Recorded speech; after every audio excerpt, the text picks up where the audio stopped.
السلام عليكم. noloshu waa safar waxayna u baahan tahay qorsheyn in loo sameeyo.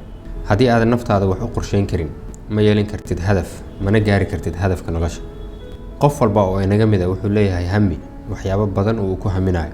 Balse qof walba inuu gaaro hamigiisa waxay u baahan tahay inuu yeesho hadaf. Dadka nolosha guusha ka gaaray waa dad intooda badan hadaf leh. Culays kasta iyo dhibaato kasta oo la soo diristana waa kuwo u dulqaata. Xusuusnow inaad guul gaarto waxa ka horeysa inaad u diyaar garowdo guul ama guul darro. haddii aad tahay geesi aan ka baqin guuldarrada bal u arka inay guusha u dhowdahay wad guuleysanaysaa insha Allah. Mowduuceena maanta waxa uu ku saabsan yahay hadafka nolosha iyo dadka inta ay u qaybsamaan.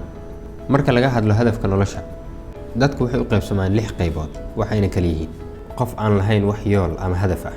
Qofkani ma lahan wax hadaf ah oo uu ku dadaalo sidii uu u gaari lahaa. oo haddaad weydiiso aad ku tiraahdo maxaad doonaysaa oo kuu qorshaysan, waxa uu ku jawaabayaa garan maayo, laakiin mar haddii aan noolahay igu filan.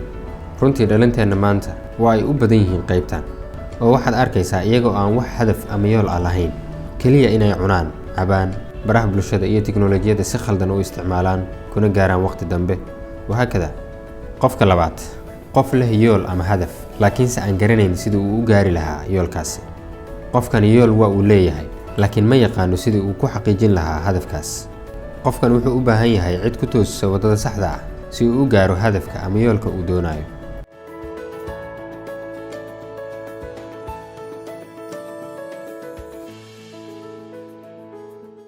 qofka saddexaad, qof leh yool, wadadii iyo qorshihii uu ku gaari lahaana garanaya, hase yeeshee aan naftiisa ku kalsoonayn in uu guul soo hoyn karana aan aaminsanayn.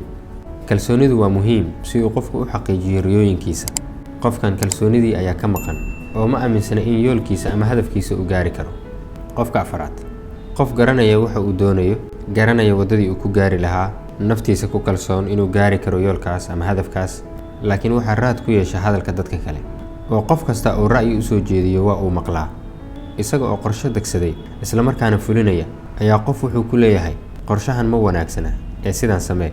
isaga oo aan ka fikirin ayuu si degdeg ah qorshihiisa u bedelayaa. dadka intooda badan noocan ayay u badan yihiin. qofka noocan ahi wuu ka sii liitaa 3 nooc ee hore.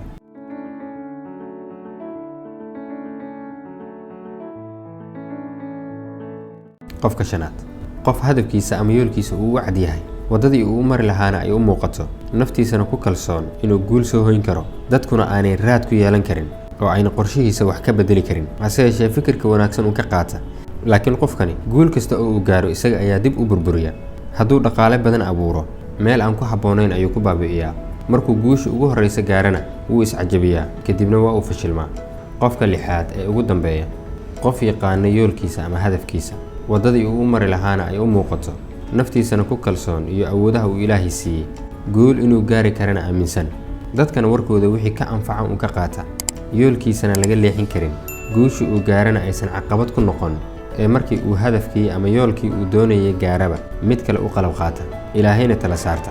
runtii qofkan ayaa ah qofka guulaha ugu badan xaqiijiya, ku dayashana mudan. maxaa yeelay qofkan wuxuu kulansaday dhammaan sifooyinkii guulaha lagu gaari lahaa. walaalayaal aan ku dadaalno inaan noqono midkan ugu dambeeya. u noolow si fudud, qeex yoolkaaga, allana tala saaro. ogow guuldarro kasta oo ku soo food saarta, guul ayaa ku xigta insha Allah. daawadayaal mowduuceena maanta halkaas ayaan kusoo gabagabeynaynaa. intaan muuqaalka xiga ku kulmi doono insha Allah waxaan idinkaga tegayaa nabad iyo caafimaad. Assalaamu calaykum waraxmatullaahi wabarakaatuh.